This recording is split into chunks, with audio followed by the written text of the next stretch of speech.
नमस्कार साथियों, आपके YouTube चैनल स्टेनो ज्ञान पॉइंट में आपका बहुत बहुत स्वागत है। दोस्तों, आपके लिए लेकर आए हैं 100 शब्द प्रति मिनट की डिक्टेशन। दोस्तों, डिक्टेशन की PDF अगर आप प्राप्त करना चाहते हैं तो वीडियो के डिस्क्रिप्शन में दिए गए लिंक को फॉलो करके आप प्राप्त कर सकते हैं।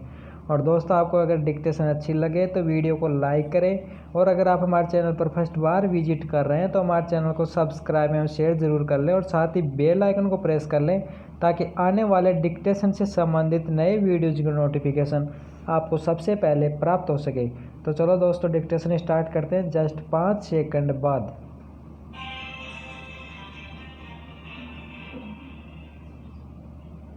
Yes, start. महोदय, अखिल हैदराबाद राज्य भारत सेवक समाज के दूसरे वार्षिक सम्मेलन का उद्घाटन करते हुए मुझे बहुत प्रसन्नता हो रही है।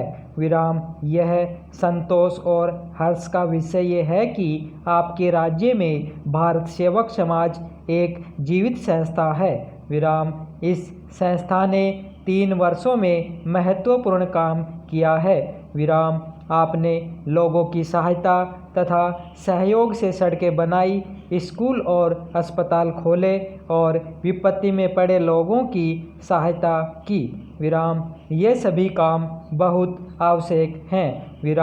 यूँ तो हमारी 5 वर्षीय योजना का सारा कार्यक्रम ही बड़े महत्व का है, किंतु उसके अंतर्गत भारत सेवक समाज की स्थापना को मैं विशेष महत्व देता हूँ। इसका कारण यह है कि यह संस्था बिल्कुल गैर सरकारी है।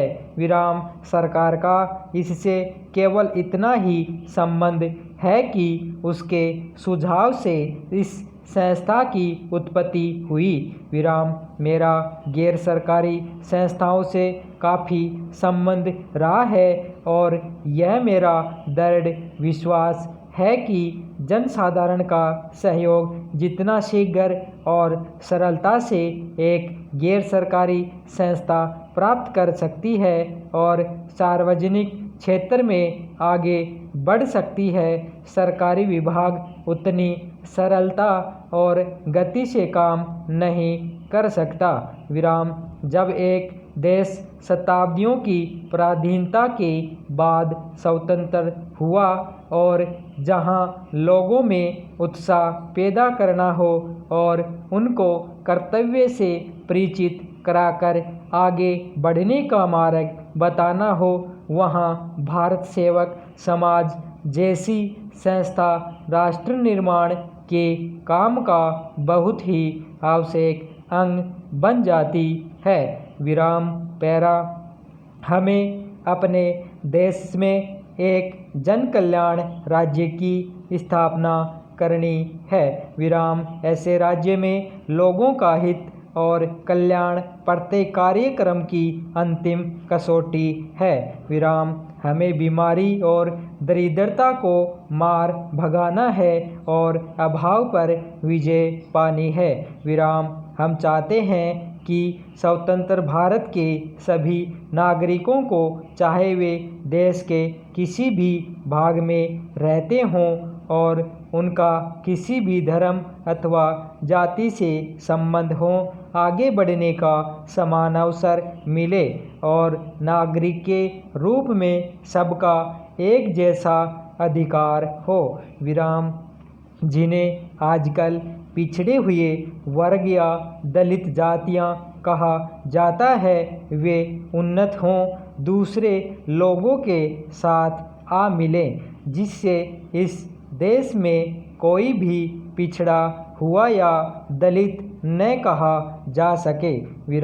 जनसाधारण में इन बातों का प्रचार करने और लोगों को इन्हें समझाने में भारत सेवक समाज बहुत कुछ कर सकता है। जैसा कि मैंने अभी कहा, यह कार्य ऐसा है जिसमें एक गैर सरकारी संस्था होने के कारण आपको सहज ही सफलता मिल सकती है। मुझे इसमें तनिक भी संदेह नहीं कि जब हमारी योजनाएं कार्यान्वित की जा चुकेंगी और इस देश में सच्चा जन कल्याण राज्य स्थापित हो चुकेगा, तो जनता में स्फूर्ति और उत्साह भरने तथा उन्हें जागरूक करने का श्रेय निश्चय ही भारत सेवक समाज को मिलेगा। विराम। हैदराबाद राज्य भारत सेवक समाज तथा खम्माम जिला भारत सेवक समाज ने अभी तक जो रचनात्मक कार्य किया है उसके लिए मैं उन्हें बधाई देता हूँ। विराम। इस काम के महत्व को केवल मिलों और पाठशालाओं तथा अस्पतालों की संख्या से ही नहीं आंका जा सकता है। विराम। पैरा। महोदय, भारतीय पंचांग में गोपाष्टमी एक महत्वपूर्ण दिन है जो प्रतिवर्ष हमें हमारी आर्थिक व्यवस्था में गोधन के महत्व का स्मरण कराता है। विराम। देश के जीवन में गोधन के ऊंचे स्थान को ध्यान में रखकर ही हमारे पूर्वजों ने इस दिन को राष्ट्रीय पर्व के रूप में मनाने का निश्चय किया था। विराम। गोधन की पूजा प्राचीन काल से इस दिन ही की विशेषता रही है। विराम। दुर्भाग्य से कालांतर में हम इस पर्व के वास्तविक उद्देश्य को भूल गए और गाय की पूजा मात्र से संतुष्ट होने लगे। विराम। इस पर्व के महत्व के विषय में जनता को ठीक रूप से अवगत कराने और पशुपालन में जनसाधारण की रुचि पैदा करने के उद्देश्य से स्वाधीनता के बाद गोपाष्टमी को राष्ट्रव्यापी उत्सव के रूप में मनाने का निश्चय किया गया। विराम। 1950-51 के अनुमान के अनुसार गोधन के द्वारा राष्ट्र की आय 660 करोड़ रुपये थी। विराम। यही कारण है कि दूसरी पंचवर्षीय योजना के अंतर्गत रखे गए विकास कार्यक्रम में पशुपालन और नस्ल सुधार को इतना ऊंचा स्थान दिया गया है। विराम। जबकि पहली योजना में इस मद पर 22 करोड़ रुपए व्यय करने की व्यवस्था थी। दूसरी योजनाओं में पशुपालन और दुग्धशाला आदि के लिए 56 करोड़ रुपए की राशि निर्धारित की गई है। विराम। यदि हम देहातों में रहने वाली देश की अधिकांश जनता को पूर्ण लाभ पहुंचाना चाहते हैं तो हमें पशुपालन और पशुओं के नस्ल सुधार के काम को अधिक महत्व देना पड़ेगा। विराम। पैरा।